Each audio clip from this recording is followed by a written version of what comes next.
Welcome students. मैं doctor Ritu Mathur आज आपके साथ क्रिस्टल फील्ड थ्योरी चैप्टर के अंतर्गत magnetic properties of octahedral complexes से रिलेटेड कुछ न्यूमेरिकल्स डिस्कस करूंगी और ये न्यूमेरिकल्स आपको एज होम असाइनमेंट सॉल्व करने हैं। यहाँ कुछ कॉम्प्लेक्सेस आपको दिए गए हैं और उन कॉम्प्लेक्सेस के चुंबकीय आघूर्ण के मान भी आपको दिए हैं। अब आप यहाँ देख रहे हैं कि यहाँ 3 कॉम्प्लेक्सेस हैं, फर्स्ट, सेकंड और थर्ड। एक है आयरन का कॉम्प्लेक्स जिसमें कि जो लीगेंड है वो आपका क्या है, फ्लोराइड है, यानी कि K3FeF6। दूसरा कॉम्प्लेक्स आपको दिया गया है FeH2O6 जिसमें कि आयरन पर +2 ऑक्सीडेशन स्टेट है। इसी तरह से जो तीसरा कॉम्प्लेक्स आपको दिया है वो निकल का H2O लीगेंड के साथ बना हुआ कॉम्प्लेक्स है और इन तीनों ही कॉम्प्लेक्सेस के लिए आपको चुंबकीय आघूर्ण यानी कि जो आपका मैग्नेटिक मूवमेंट है इन कॉम्प्लेक्सेस का, उनके वैल्यूज़ बोर मैग्नेटॉन में दी गई हैं। अब आपको करना क्या है, आपको इन कॉम्प्लेक्सेस को VBT और CFT, VBT यानी कि संयोजकता बंध सिद्धांत और CFT यानी कि क्रिस्टल फील्ड सिद्धांत के आधार पर इनको एक्सप्लेन करना है। तो अब हम सबसे पहले फर्स्ट एग्जाम्पल ले रहे हैं जो कि है K3FeF6।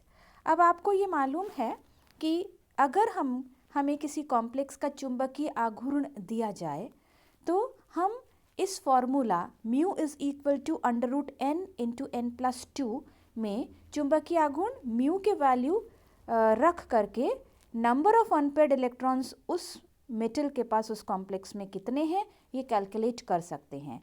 तो आप यहाँ देख रहे हैं mu is equal to √n into n+2 जहाँ पे n क्या है, अयुग्मित इलेक्ट्रॉन्स की संख्या। तो हम अभी बात कर रहे हैं K3FeF6 कॉम्प्लेक्स की और इसमें इस फॉर्मूला में म्यू की वैल्यू हमने 5.9 पुट की है जो कि आपको ऊपर क्वेश्चन में दी गई है।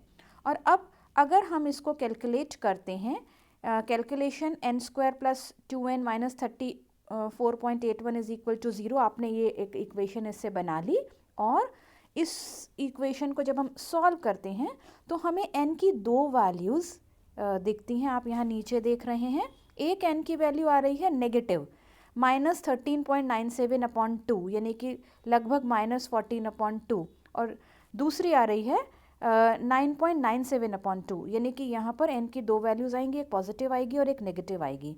तो नंबर ऑफ इलेक्ट्रॉन्स क्योंकि नेगेटिव नहीं हो सकते इसलिए हम नेगेटिव वाली वैल्यू को स्किप कर देंगे, केवल पॉजिटिव वाली वैल्यू लेंगे। और पॉजिटिव वाली वैल्यू क्या आ रही है, n की वैल्यू आएगी 4.985 और हम उसको राउंड ऑफ करके क्या कर देंगे 5 इलेक्ट्रॉन्स इसके अंदर अयुग्मित हैं और हमें नेगेटिव वाली वैल्यू को क्या करना है, स्किप करना है। तो अब इस कैलकुलेशन से हमें ये पता चल गया कि जो कॉम्प्लेक्स हमें दिया गया है जिसका कि चुंबकीय आघूर्ण 5.9 है उसमें 5 अयुग्मित इलेक्ट्रॉन्स हैं।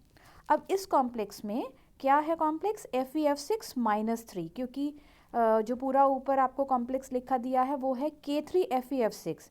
तो K3 का मतलब हो गया कि पोटेशियम पे +3 चार्ज है तो FeF6 के ऊपर -3 चार्ज होगा और इस हिसाब से हम ये निकाल सकते हैं कि आयरन प्लस पर +3 चार्ज है। आयरन का क्या इलेक्ट्रॉनिक विन्यास होता है, आयरन इज 3d6 4s2, 26 इसका एटॉमिक नंबर है तो 3d6 4s2 और क्योंकि इस पे +3 चार्ज है तो हमें इसमें से 3 इलेक्ट्रॉन्स निकाल देने हैं।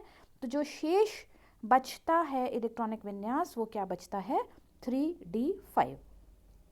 अब ये जो 3d5 है इसको हमने कैसे एक्सप्लेन किया कि जब मेटल जो है आयरन मेटल लीगेंड के इन्फ्लुएंस में नहीं है तब इस पर जो पांचों डी कक्षक हैं वो कैसे हैं, डीजेनरेट हैं, उनकी ऊर्जा समान है और आयरन +3 के हिसाब से इसमें 5 इलेक्ट्रॉन्स मौजूद हैं। और आपको ये भी पता है कि वो जो 5 इलेक्ट्रॉन्स हैं वो किस तरह से आएंगे, पांचों कक्षकों में एक एक इलेक्ट्रॉन आ जाएगा। लेकिन अब बात करते हैं जब वो क्रिस्टल फील्ड के इन्फ्लुएंस में आ जाता है, तब ये 5D कक्षक दो हिस्सों में स्प्लिट हो जाते हैं, T2G और EG में। अब हमारे सामने ये प्रश्न है कि अगर ये स्प्लिटिंग हो गई तो ये 5 इलेक्ट्रॉन्स किस तरह से इसके अंदर हमें फिल करने हैं। तो एक संभावना आप ये कह सकते हैं कि हमने पहले T2G में 3 इलेक्ट्रॉन्स डाले और उसके बाद में चौथा और पांचवा इलेक्ट्रॉन्स भी, जो 2 इलेक्ट्रॉन्स हैं वो भी T2G में ही डाल दिए, पेयरिंग कर दी, ठीक है। लेकिन आपको अभी अभी ये बताया है कि इस कॉम्प्लेक्स में अयुग्मित इलेक्ट्रॉन्स कितने हैं, 5 हैं। तो इसका मतलब चौथा और पांचवा इलेक्ट्रॉन T2G में युग्मन नहीं करेगा और वो कहाँ चला जाएगा, EG में चला जाएगा। तो अब आप देख सकते हैं कि 3 इलेक्ट्रॉन्स T2G में और 2 इलेक्ट्रॉन्स EG में रहेंगे। अब इसका कारण क्या है? इसका कारण ये है कि यहाँ पर जो लीगेंड है वो फ्लोराइड है, वो एक दुर्बल क्षेत्र लीगेंड है, इसलिए वो डी कक्षकों को कम स्प्लिट करेगा, यानी कि इनकी जो स्प्लिटिंग एनर्जी है delta O, splitting energy for octahedral complexes delta, वो कैसी है, कम है। इसलिए जब 3 इलेक्ट्रॉन्स T2G में भर जाते हैं तो चौथा इलेक्ट्रॉन और पांचवा इलेक्ट्रॉन बजाय युग्मन करने के, क्योंकि यहाँ युग्मन ऊर्जा ज़्यादा होगी किसके कंपैरिजन में, जो स्प्लिटिंग एनर्जी है यानी कि डेल्टा है, जो कि T2G और EG ऑर्बिटल्स के बीच का एनर्जी डिफरेंस है, वो कम है, डेल्टा कम है और युग्मन एनर्जी ज़्यादा है, तो युग्मन नहीं होगा और ये जो 2 इलेक्ट्रॉन्स हैं चौथा और पांचवा इलेक्ट्रॉन ये EG में चले जाएंगे। तो इस तरह से हम इसको CFT के हिसाब से एक्सप्लेन कर सकते हैं। अब हमारा दूसरा जो प्रश्न है, दूसरा जो न्यूमेरिकल है वो क्या है, हम यहाँ कॉम्प्लेक्स ले रहे हैं FeH2O6+2, यानी कि ओवरऑल कॉम्प्लेक्स पे चार्ज कितना है, +2, और क्योंकि H2O एक न्यूट्रल लीगेंड है इसलिए आयरन पर कितना चार्ज आ जाएगा, +2। और आप देख रहे हैं इससे पहले वाला पेज देखिए, इस कॉम्प्लेक्स का जो चुंबकीय आघूर्ण है वो कितना बताया हुआ है, 4.9, ये आपको गिवन है, दिया गया है। तो अब आप ये जो फार्मूला है mu is equal to √10 into n+2, इसमें म्यू की वैल्यू रखिए 4.9 और अब हम number of unpaired electrons calculate कीजिए। Number of unpaired electrons again इनका 2 आपके पास में रिजल्ट्स आएंगे, एक आएगा माइनस का 5.9 कैलकुलेशन के बाद और दूसरा आएगा प्लस का 3.9। तो माइनस वाले को हम स्किप कर देंगे क्योंकि नंबर ऑफ इलेक्ट्रॉन्स माइनस में नहीं हो सकते, और प्लस का 3.9 है, इसको राउंड ऑफ करके हम 4 मान सकते हैं क्योंकि नंबर ऑफ इलेक्ट्रॉन्स पॉइंट में नहीं संभव है। तो यानी कि इस कॉम्प्लेक्स में अयुग्मित इलेक्ट्रॉन्स की संख्या कितनी हो गई, 4 हो गई। अब हम इसको CFT और VBT के हिसाब से कैसे एक्सप्लेन कर सकते हैं। यहाँ ये जो कॉम्प्लेक्स है इसमें आयरन पर +2 चार्ज है, आयरन का इलेक्ट्रॉनिक विन्यास क्या होता है, 3d6 4s2, राइट। अब हमें Fe+2 करना है।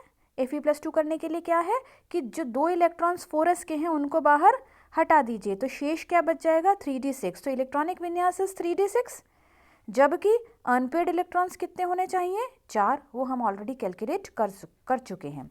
तो आप यहाँ देखते हैं कि जब मेटल स्वतंत्र अवस्था में है जबकि उसके ऊपर लिगेंड का इन्फ्लुएंस नहीं है, तो 5D कक्षकों में, आयरन के 5D कक्षकों में इलेक्ट्रॉन्स कैसे भरे जाएंगे, 3d6 के हिसाब से 6 इलेक्ट्रॉन्स भरने हैं। 6 इलेक्ट्रॉन्स कैसे होंगे कि 5 तो आप 5 D कक्षकों में एक एक कर दीजिए और जो छठा है उसका युग्मन कर दीजिए, और आप देख रहे हैं कि यहाँ पे 4 अनपेयर्ड इलेक्ट्रॉन्स स्वतंत्र अवस्था में दिख रहे हैं। अब जब ये क्रिस्टल फील्ड के इन्फ्लुएंस में आता है तो ये T2G और EG 2 हिस्सों के अंदर बंट जाता है, लेकिन यहाँ हमें पता है कि कॉम्प्लेक्स में भी 4 ही अयुग्मित इलेक्ट्रॉन्स हैं जो हम ऑलरेडी ऊपर कैलकुलेट कर चुके हैं। और ये कब संभव है कि T2G के अंदर आप क्या कर दीजिए, पहले 3 इलेक्ट्रॉन्स भरिए, चौथा और पांचवा इलेक्ट्रॉन हमें EG में ले जाना पड़ेगा। क्यों, क्योंकि आयरन एक वीक लीगेंड, जो फ्लोराइड है वो एक वीक लीगेंड है और T2G और EG के बीच का एनर्जी डिफरेंस कम रहेगा, स्प्लिटिंग कम होगी।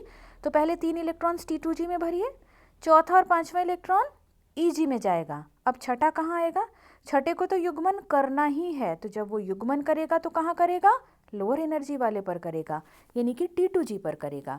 और इस स्थिति में आप देख पा रहे हैं कि 4 अयुग्मित इलेक्ट्रॉन्स अभी भी यहाँ पर मौजूद हैं। अगर आयरन के साथ में कोई स्ट्रॉन्ग फील्ड लिगेंड लगा होता, ध्यान से सुनिए, अगर कोई ऐसा एग्जाम्पल होता कि स्ट्रॉन्ग फील्ड लिगेंड लगा हुआ है, तब ये 6 इलेक्ट्रॉन्स जो हैं वो T2G में ही रह जाते युग्मन करके, क्योंकि T2G और EG के बीच का energy difference in that case बहुत ज़्यादा होता। लेकिन यहाँ फ्लोराइड जो है वो वीक फील्ड लिगेंड है, इसलिए यही स्थिति रहेगी। और हम ऑलरेडी कैलकुलेट कर चुके हैं कि इस कॉम्प्लेक्स में अयुग्मित इलेक्ट्रॉन्स कितने हैं, 4 हैं। अब हम ले रहे हैं तीसरा एग्जाम्पल, निकल का, निकल H2O होल 6 प्लस 2। यहाँ पर निकल पर चार्ज कितना है, +2। निकल इज 3d8 4s2। और क्योंकि निकल में +2 चार्ज है, इसलिए जो 2 इलेक्ट्रॉन्स 4s के हैं वो हमने निकाल दिए। तो शेष जो निकल आयन बचा उसका इलेक्ट्रॉनिक विन्यास आएगा 3d8। अब आप देख रहे हैं कि इसके लिए आपको ऑलरेडी दिया जा चुका है चुंबकीय आघूर्ण जो कि 2.9 है। तो हम यहाँ क्या करेंगे कि mu is equal to √n into n+2 में म्यू की जगह रखेंगे 2.9 और उससे number of unpaid electrons n calculate करेंगे। अगेन इसकी 2 वैल्यूज आएंगी, -4 और +2। और आपको ये पता है कि माइनस वाला हमें डिस्कार्ड करना है, क्योंकि माइनस में इलेक्ट्रॉन्स का नंबर नहीं हो सकता। So number of unpaid electrons would be +2, I mean 2 electrons इसके अंदर होंगे। अब हम इसे कैसे एक्सप्लेन कर सकते हैं कि जब निकल +2 का स्वतंत्र आयन है, जबकि इसके ऊपर लिगेंड का कोई इन्फ्लुएंस नहीं हुआ है, इन दैट केस हमें 8 इलेक्ट्रॉन्स इसमें भरने। निकल +2 इज 3d8। 8 इलेक्ट्रॉन्स कैसे भरे जाएंगे कि पहले 5 डी कक्षकों में एक इलेक्ट्रॉन आ जाए और फिर जो 3 इलेक्ट्रॉन्स हैं वो युग्मन करने लगे और 2 अनपेड इलेक्ट्रॉन्स आपको मिल जाएंगे। और अब जब ये 2 हिस्सों में स्प्लिट होएगा, T2G और EG में, कब स्प्लिट होगा, जबकि ये क्रिस्टल फील्ड के इन्फ्लुएंस में आएगा। किसके क्रिस्टल फील्ड में, जो आपके इसमें लिगेंड है। लिगेंड कौन सा है, H2O है। और H2O कैसा है, एक दुर्बल क्षेत्र लिगेंड है जो कि T2G और EG को बहुत ज़्यादा स्प्लिट नहीं करता। इनकी स्प्लिटिंग एनर्जी यानी कि डेल्टा O कैसी है, कम है। तो अब कैसे होगा कि 3 इलेक्ट्रॉन्स पहले T2G में भरिए, हमें टोटल 8 भरने हैं, पहले 3 इलेक्ट्रॉन्स T2G में भरिए, चौथा और 5वां इलेक्ट्रॉन EG में आएगा और उसके बाद में वापस जो 6वां, 7वां और 8वां इलेक्ट्रॉन है वो T2G में युग्मन कर लेगा। तो इस तरह से इन कॉम्प्लेक्सेस के लिए हमने क्या कैलकुलेट किया, number of unpaid electrons simply formula में पुट करके, और उसके बाद में हमने इस कॉम्प्लेक्स को VBT के हिसाब से भी एक्सप्लेन कर लिया और CFT के हिसाब से भी एक्सप्लेन कर लिया। Thank you.